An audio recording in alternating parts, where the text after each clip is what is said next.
Yar, the internet. Welcome to the Ixalan unboxing with your favorite captains of the Magic Sea, Brad and Casey from Mana Screwed. Hey, what's up, guys? Tim and Steve here from Mana Screwed with an unboxing of the latest set, Ixalan. Pirates, Merfolk, Dinosaur. And as our director Austin learned in his last draft, Flying Vampires with Lifelink. It's good. It's fun. Lots of fun stuff. It was fun against him.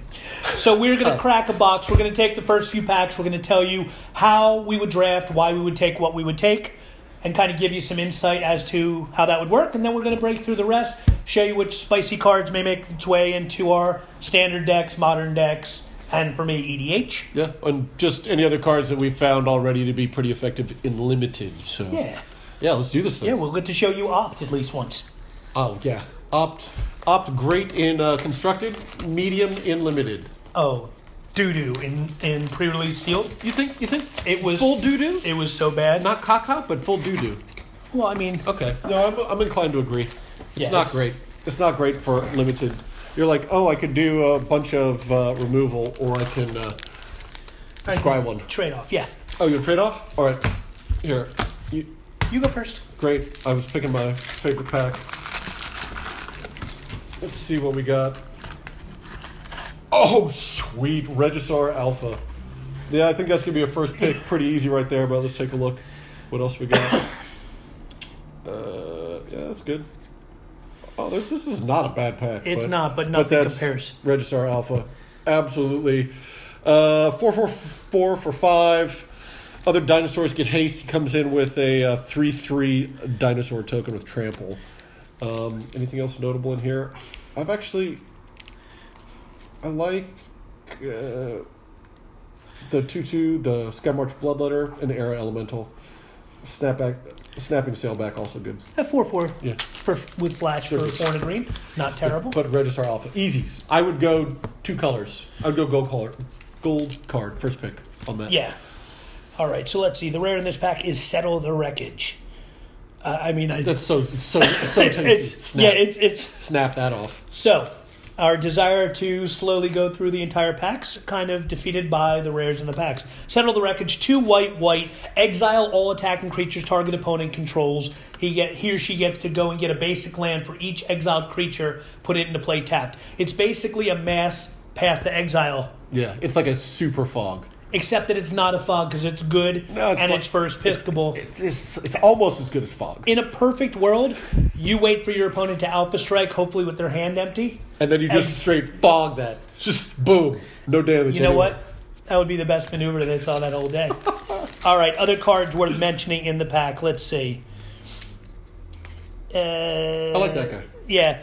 Steadfast Armasaur, 3 and a white for a 2/3 vigilant dinosaur that has 1 and a white to tap it and basically tail slap an opposing creature that it's blocking or being blocked by. Deal damage equal to its butt, which normally is 3 damage. Oh, snap. Another easy first pick, River's Rebuke. Return all non-land permanent target player controls to their owner's hand. It's like a pretty medium Cyclonic Rift. Well, no, in a one-on-one game... Limited? It's Cyclonic Rift, it's sorcery speed. It's so sweet. And it's 4 blue, so it's the same. It's actually 1 less than a Cyclonic Rift Overload. Granted, I'd pay the 1 extra for instant speed, but definitely a killer card. Anything else worth Fiery mentioning? Cannonade good in a pirate deck, and foil Kite Sail freebooter. Okay, so we got our first fun flip land card, Treasure Map. Pay 1, tap it to scry 1, put a landmark counter on Treasure Map. If there are 3 or more landmark counters on it, remove those counters and flip Treasure Map. And create 3 treasure artifacts that say, tap, sacrifice, add 1 mana of any color. And then Treasure Cove, the land it transforms into, taps for 1 mana, colorless, or tap to sacrifice a treasure and draw a card instead. So Treasure Cove ends up drawing you 3 cards, 1 at a turn, by itself if you don't want to use it for mana. Now the question is that first pickable? I like the Green Archer. Yeah. And I like that Looter as well. Yeah, there's a few good ones in here. The green uncommon that I would probably lean towards, especially earlier. The Atsukan Archer is a 1/4 with reach that when it enters the battlefield, I may have it fight another target creature. So basically, it kills something weak, or you play it after your combat phase where you guys kind of And you finish a guy off. Yeah. Yeah, and you finish someone off. Also, 1/4 with reach isn't terrible. There aren't a lot of big flyers to deal with in this set. I don't know if I would take Treasure Map or Archer. I guess it would kind of depend. Early on, I always rare draft to open up just to see where stuff is at.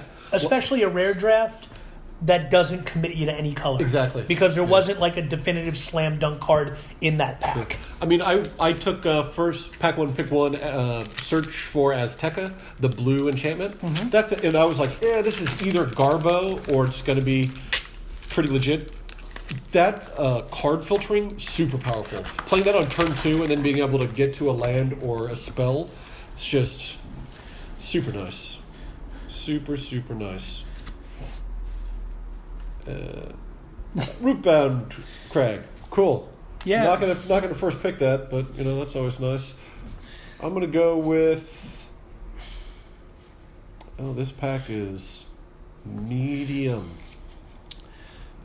Contract Killing, is that really what I have to go with, or Kite Boot? I don't know. I would often take the multicolored land pick one, especially as a rare, and because it's a green-red multicolored land, which is dinosaurs, which right now is my favorite archetype. And funny enough, I got Drowned Catacomb as a rare in my pack, which is the blue-black land. Now, I also did get the first opt of the day, definitely not first pickable. And I got an uncommon called Thundering Spineback. It's 5 green, which means I probably wouldn't take it first, but it's a 5/5 that gives other dinosaurs you control +1/+1. And for 5 and a green, I can create a 3/3 dinosaur creature with trample that would be 4/4 with trample for 6. Not a big fan of the 7 drops. No, that's what I'm saying. I would take Drowned Catacomb first. But if I was going in, if this was a little later on, and I started with Regisar Alpha like we did in pack 1, I would be all over that. Well, could you talk? You're very good at limited. Can you talk a little bit about why you might go ahead and first pick a multicolored land over like a medium card? Nope. No? Just kidding. Yeah, my heart, bro. The same reason that you would rare draft, especially a colorless card early, because a Drowned Catacomb or a Rootbound Crag or another 2-colored land early, it doesn't commit you to 2 colors. You are only kind of committing that you're going to run one of those colors primarily and give yourself a really easy splash opportunity. So if I get a 2-colored land like Drowned Catacomb and then I get something really powerful in the pack, yeah, I'll pass on the land. It's not overly valuable, so it's not like I'm throwing money away, and it's not a must pick. But unless there's something that I can build around in the pack, that just opens up so many avenues. Word up. I like it. And also right now, again, Rootbound Crag, dinosaurs, Drowned Catacomb, pirates. So you have a couple of the better archetypes. And Drowned Catacombs also can work in some of the other. Oh, wow. This is actually a tough pick here. I guess you just It got less tough. You think? So for you, the 2 picks in here, you got a Fiery Cannon Blast, which is the 3-drop, 3 damage removal. But you also have the Herald of Secret Streams. So that's a 4-drop Merfolk, who's a 2/3, and all your +1/+1 countered creatures can't be blocked. Do you think that's an easy pick for you? Yeah, I would take it first. I mean, this pack also had a Fire Cannon Blast. Which is a safe pick. It is. It's nice and safe. But I think I'm going to take the Conqueror's Galleon, the rare vehicle. It's a 2/10 vehicle for 4 with crew 4. And when the Galleon attacks, exile it at the end of combat and then flip it. And it flips into the Conqueror's Foothold, which is a land that taps for colorless. Pay 2 and tap it to draw a card and then discard. So pay 2 and loot. Pay 4 to just tap it and draw a card. Or pay 6 to return a card from your graveyard to your hand. Really? You first pick that? It seems so slow. It's, again, we were talking about this off the air, so I shouldn't say again. This set is not as fast as some sets we've dealt with recently for limited. Yeah, I think we all see that. Okay, a 2/10 body with crew 4 in itself. Listen, crew 4 is not amazing. This is not a slam dunk must pick. But I'm saying, with what I have here, Over 5, I'd take the blast. you like the removal? Yeah, Again, I definitely. also like that this, as pick one, doesn't commit me to a color. Okay. I like that it does have a little bit of, I don't want to call it ramp because it has crew 4. Sure. But it does a little bit of ramp, which in limited in this set is not an easy thing to get. And if you want to run dinosaurs, you want to get to that higher mana. But I like it, man. the loot and the card advantage, I think, is underrated. Well, I agree with you that card advantage is really good, and I like your insight in terms of staying uncommitted to colors even on first pick. What do you say we just dig through some of these packs and see if we can just pull out the treasures? You don't think they want a 4-hour video? I don't think they need a 4-hour video. Well, maybe if it was just you, they'd be into it. No. If it was just me, they'd ask, where is Sizzle and his fluffy hair? Got Captain Lannery Storm. 2/2 makes treasure pretty decent. I like that card. I like that card a lot. Search for Azcanta, the blue legendary artifact that flips into Azcanta, the Sunken Ruin, which taps for blue mana, which is rad. Or a 2 and a blue, look at the top 4 cards of your library. You may reveal a non-creature, non-land card from among them and put them in your hand, the rest on the bottom of your library. So this flips into a card that you really want in Blue-red spells. In control decks, yeah. But in a creature-heavy deck, like the one I ran at pre-release, Just don't flip it. yeah, you don't Don't want to ever flip it. Ooh, Burning Sun Avatar. Nice. Sweet deliciousness. Why don't you tell our friends what that does? It's a 6/6 that when it comes into play does 3 damage to a creature and a player, I think. One opponent and up to 1 creature. Yeah, it's a 6/6, but you know that triple red. But it does bolt an opponent and a creature when it ETBs. That's true. Pretty gross. I got Emperor's Vanguard. It's a 4/3 human scout for 3 and a green. Well, that is an ETB. Just blink, blink, blink, blink it with blink, the... blink, blink. Oh, if Displacer wasn't gone, you just... Emperor's Vanguard. Whenever it deals combat damage to a player, it explores. I really like the explore mechanic, either putting lands in your hand or just putting counters on your creatures. So it's not great, but it's still fun. Nice treasure token. That was pretty sweet. Definitely going to first pick that. Shaper's Sanctuary is the rare in the next pack. Whenever a creature you control becomes the target of spell or ability an opponent controls, you may draw a card. It's not terrible. Ooh, nice. Kopala, Warden of the Waves. Like that dude. So I would say we got the first legit, no doubt bomb, Hostage Taker. Oh, bruh. There are very few cards in this entire set that you would even consider taking above Hostage Taker. Pack 1, pick 1. It is just gross. You want to save 6 packs at the end? Do a sealed? Honestly, yes, but It's alright, bro. It's right. the Sunwing, awesome. Something good. Sunwing's very good. Fun. It's just a fun set. Yeah. 2/3 flyer for 2 and a white that causes your opponent's creatures to enter the battlefield tapped. Pretty solid. Flying Thalia. Dinosaur Flying Thalia. Oh, there's the pack right there. So, remember that rare Conqueror's Galleon that I took earlier? Well, it was followed by a Carnage Tyrant. Oh, nice, dude. So That's an easy shiny Galleon. Carnage and, Tyrant. Slam dunk. Yeah. Best card in the set in terms of, at least in terms of Standard, limited, it's just dinosaurs. disgusting. Yeah. 7/6 trample hexproof for 6, and it can't be countered. Yeah. If you're not holding a board wipe, you're just You're just ramp right into that bad boy. effed in the A. And then just to continue with my dinosaur theme, the Goring Ceratops. It's a 3/3 double strike for 5 white. So it is a 7-drop. But when it attacks, all of your other creatures gain double strike till the end of turn. That's just a win con in itself. Carnage Tyrant, just so good. Oh, dude, nice. Whatley. Warrior Poet, Planeswalker. Dude, sweet. This is, we got a nice little Naya situation going on here. She good. I'm still going to go with the Tyrant. Yeah. Tyrant just... nom, nom, nom, nom, nom. Yeah. I mean, Whatley's going to be a lot of fun in my dinosaur EDH deck, but not an overpowered Planeswalker by any Still stretch. be happy to open that. You know? Absolutely. Blood Crazed Paladin. It's a 1/1 for 1 and a black with flash. When it enters the battlefield, or it enters the battlefield with a 1/1 counter on it for each creature that died this turn. So, swing out with all of your creatures, trade 3 or 4 creatures, then drop this guy as a big Vampire Knight. Admiral Beckett Brass, also a fun one.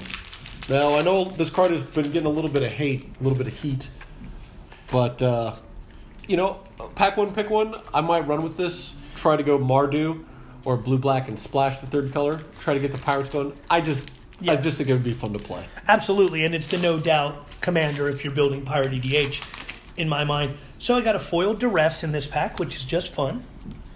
And the Priest of the Walking Sun. It's 1 white for a 1/1.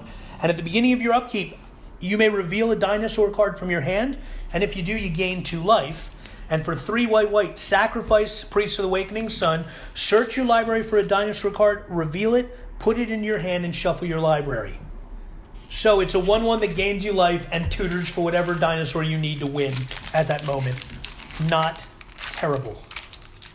Do you find yourself being able to assess rapidly what spells would go into which EDH deck? Is that just your natural inclination when you examine cards? I would love to say yes, but the truth is when I build an EDH deck, I tend to make deck lists that are about 120 cards large, including lands. Okay. And as soon as I get to 100 cards in hand, I start playing. And then what happens is the cards that end up sitting in my hand, turn after turn after turn, they're the ones that I end up cutting. Okay. So I kind of whittle down, and there are often times where I am absolutely sure that this card is going to be almost a build-around piece in my 99, and I realize once I'm in the game, it just doesn't do what I was hoping it would do, and it ends up hitting the cutting room floor. But, you definitely do start to get a feel for what you want your decks to do, and you get better at assessing whether or not it's going to work in the deck that you're trying to build. Just like with Limited. Think about how much better you are at building a draft deck today than when you started. Oh, wow. And I remember when you started. Wow. I'm just glad I made some friends at first pre-release, because that was my first Limited experience. Going to there terrified. But it was fun, and we went and got beer and pizza, and now... Oh, that was my first game day. Yeah. I mean... That was so fun. Dude. All right, Sanctum Seeker, 2 black for a 3/4 Vampire Knight that says whenever a vampire you control attacks, each opponent loses a life and you gain a life. That's pretty gross, because that 3/4 all of a sudden, that's a 5-point life swing if it lands when it attacks. Yeah. Yeah, there's some good vampire synergies in here. Been having a good time. Haven't been able to draft nearly as much as I would like, my friend. Oh, got another fun pack. First of all, we got the foil Maverin Fane Dusk Apostle, which is the legendary vampire cleric. 2 and a white for a 2/2. Whenever one or more non-token vampires you control attack, create a 1/1 white vampire creature token with lifelink. That's a pretty rad foil.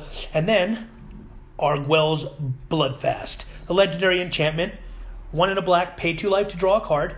And at the beginning of your upkeep, if you have 5 or less life, transform Arguel's Bloodfest. And it turns into a legendary land that taps for black, or tap to sack a creature and you gain life equal to that sacrificed creature's toughness. That sounds kind of like garbage. This was a card that really was polarizing when we talked to various people at the pre-release that we went to. Anything that gives you an opportunity for card advantage is pretty solid. This, paying 2 life to draw a card is much better in EDH when you start with 30 or 40 life than it is in a 20 life format. But when it flips, the ability to, I'm going to block, and before damage is dealt, I'm going to sack my blocking creature and gain life equal to its power or toughness, that's pretty solid. I played against that card, and I gotta say, in general, I'm not a fan of life games. I just think it's not a super great strategy. I was unimpressed by it, but to each their own. I think that card is well said. Medium. I give it a medium. It's medium. And fortunately in that pack, it is not the first pick because we got the foil vampire cleric. That is just hands down better. Oh, yeah. All right, next pack, Fathom Fleet Captain. It's a 2/1 pirate with menace for 1 and a black. And whenever Fathom Fleet Captain attacks, If you control another non-token pirate, you may pay 2 to put a 2/2 black pirate token into play with Menace. That's just gross. It gets out of hand quick. I like them pirates. Dude, pirates are fun. I feel like we're missing someone. We are missing someone. I'm gonna go with first pick Jace. This is gonna be a first pick Jace. I think pretty easily. No doubt. And it's the 3-drop Planeswalker, which is never a bad thing. Yeah. With no Jace in there. The Colossal Deadmaw? No. Snapping Sailback. Yeah, I'm going to go with Jace. I'm going to go with Jace as first pick. Jace. And in the last pack, we got Entrancing Melody, which is just a spicy card that Connor was talking about for his Pirate EDH. It's X blue, gain control of target creature with CMC of X. It's just a way to kind of get around Hostage Shaker and a lot of the stuff that is going to be brutal. But I'm more excited about using it in EDH, where, yes, Connor talked about it having a great flavor win in Pirates because you can just take someone's creature. But I'm looking forward to taking more powerful creatures with X in the casting cost, like Hydras or Hangerback Walker, because those X's are 0 and you have to pay the CMC. So could you imagine someone pumping their Hangerback up real high? And you're like, I'm just going to borrow that permanently. See, can I imagine that? Ooh, I like that. He imagines it. I did. Saw it in my mind's eye. Hey, we've mostly been talking about the rares, which, is, pretty fun. But for cats who are trying to do limited, it really comes down to knowing which commons and uncommons to go after, because those are the ones you're going to see more frequently, and that can really make a huge difference in your success. Yeah, like which supporting pieces will really put you over the top. Yeah. I can see that. All right. Well, from commons, one of the ones that did a lot of work in my pre-release dinosaur deck was the Pterodon Knight. It's 3 and a white for a 3/3 human knight that gains flying as long as you control a dinosaur. And one thing that I've noticed in this set, not a lot of flying. So a 3/3 flyer for 4, just solid value, especially at the common slot. Yeah. I'm a big fan of the Stormfleet Spy. It's the 2/2 for 3 blue raid. If you have attacked that turn and you put it into play, you get to draw a card. It's just a little bit of card advantage. It's just, any card advantage is huge. Yeah, and it's not it's not a loot. It's just straight up, you get a card. No discard, just get a card. Solid. I like that guy. I also put in some good work with Paladin of the Bloodstained. It's a 3/2 vampire knight for 3 and a white. When it enters the battlefield, create a 1/1 vampire creature token with lifelink. So 3 and a white, I get a 3/2 and a 1/1 with lifelink. That just helps shift that board state really quickly. We got to talk about Jade Guardian, of course. Merfolk, green, another 4-drop. It comes in, it's a 2/2. You get to put a +1/+1 counter on any Merfolk, including itself. So sometimes it's just a 3/3 for 4, but it has hexproof. That's been pretty sick in the green-blue decks, especially because you can give it flying. Yeah. So you end up with like a 5/5 hexproof flyer, which is just... Well, you can also give some Merfolk a Merfolk. Oh, yeah, it gets pretty nasty pretty quick. Yeah, that's one of the key cards in Merfolk. And that's a common. I think it's a little overpowered for a common. For a common.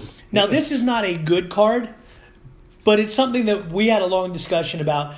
Going back through the history of Magic cards, talk about the most powerful creatures ever printed. You have, Ulamog and Kozilek, 10/10, 12/12. You have Progenitus is a 10/10. Protection from everything. Yes. And then you have Ancient Brontodon. It is a common dinosaur that's a 9/9 for 6 green. It is 9/9 for 6 green. Yeah. In a set that has a card that gives all of your other creatures double strike. Yeah. It is... it's just slow. You definitely got to make that thing walk the plank. Aha, 9/9. Okay, that's dead. But just think about, for someone that's been playing Magic for a long time like myself, I remember when cards like Shivan Dragon, I used to buy packs of Revised, and I'd get a dual land and be like, I broke even on the $10 for the pack, but I really wanted a Mahamodi Jin or a Shivan Dragon because something that was a 5/5 or 5/6 was broken powerful. Now we're getting commons that are 9/9, and normally you don't even end up playing them in your deck even when it's on theme. Yeah. It just... Magic has evolved. Yeah. What else you got? Favorable wins. Give a +1/+1 to all your flyers. Any of your creatures that have flying.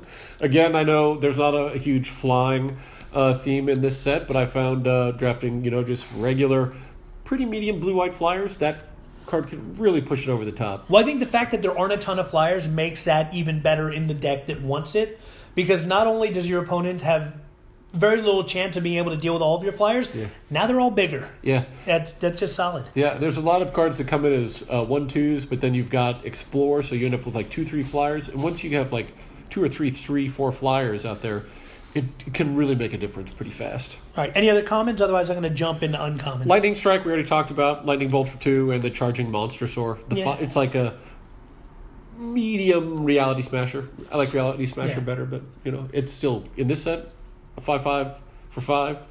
Trample Haste, not bad. Yeah, like they would print a 5/5 with upside for 5. Right. All right, so in uncommon, I got a few cards. There's a lot of uncommons that are really powerful in this set. Walk the Plank is one that I think we all love. It's just 2 black sorcery speed, destroy target non-Merfolk creature. Yeah, you will face the occasional Merfolk deck where this just doesn't do anything. You side it out against Merfolk. But I would say the majority of decks are going to run at least 1 or 2 creatures that you're going to want to use that on. Yeah, there's no reason to not take that. That's it's an early pick. It's an early pick, especially in a Garbo pack. If the rare is like a toss away, that's just a clean piece of removal. Yeah. Especially if you're already in black. I still think I take Lightning Strike before it. Oh, sure. The instant speed is just, it makes too much of a difference. And also, 2 black pips, 1 red pip. It's easier for a splasher. Yeah, you can't splash the Plank. Yeah. Adanto Vanguard would probably be the last one, just because anything that you could pay life to get abilities out of your dudes, I think that's been proven time and time again in Magic. That's pretty advantageous. Yeah, people tend to do work with those. Yeah. All right, I got Raging Swordtooth. It's 3 red and green for a 5/5 trample dinosaur. When it enters the battlefield, it deals 1 damage to each other creature. So against certain vampire decks, this is going to wipe out a lot of their little 1/1 lifelink tokens.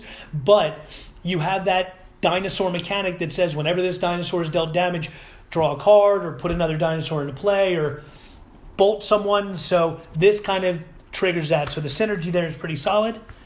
Yeah. And then Tempest Caller. 2 blue for a 2/3 Merfolk wizard that says when it enters the battlefield, tap all creatures target opponent controls. So in a 1-on-1 limited game, it's literally up, stalled out board state. I play the Caller, Alpha Strike, next game. Yeah, I wish it was flying. I do too, but this is, if they had a card that was 2 blue instant speed, tap all creatures opponent controls, you would run it as a win con in your deck. This is, think of it more as an effect spell. It just happens to leave a creature in play to block if your opponent has the mass exile, the group path to exile or something of that nature. Yeah, okay. It's just solid. And from an EDH standpoint, especially because of how big tribal decks are, especially after this year's precons, there's Pillar of Origins. It's one of the few mana rocks or ramp pieces in the set. It's a 2 mana rock that when it enters the battlefield, you choose a creature type. And then it taps for 1 mana of any color, but that mana can only be used to cast cards of said creature type. So if you're running an insane limited deck, like my pre-release dinosaur deck had 18 dinosaurs in it. That's why I went dinosaurs. Pillar of Origins would work there. Yeah. Because 18 of my 23 non-land cards would be used here. But I think this is more of a really fun EDH card. Yeah. 2 mana for a rainbow mana rock. Yeah, it just works. Yeah. Fun set, man. With value. Yeah. Yeah, I mean, well, this box was a little, definitely had some nice pulls in there, some savory pulls. Some really solid stuff. I would have liked to see more of the Suns, or more of the dinosaur avatars. Okay, sure. Especially Gishath, because I still need one to be my commander. Okay, understand. We got the red one, which is fun. We got Great Pirates. Great Pirates. We got the commander. Admiral. Yeah. Sorry. Well, the commander is Admiral Beckett Brass. We got... and a couple of Planeswalkers. 2 Planeswalkers? Yeah. Yeah. Yeah, it's good. It's a good time. We hope you guys had some fun. We did. Well, we got to open them. You guys got to open them with your eyeballs. Yes. Shared experience. Gotta love YouTube. Anything else? Just good to see you. Been a long time. And thanks for watching. Be sure to check out any other videos if you haven't watched episodes 1 through 10 of Mana Screwed. It's a lot of fun. And if you took the time to watch us open packs, you're going to love a series that's funny and about guys that play Magic. Yeah. Keep coming back. One of these days, one of us will beat Brad at Magic. That's not going to happen, but we do have some cool skits coming up. And Season 2 will be coming. When? You'll have to tune in to find out.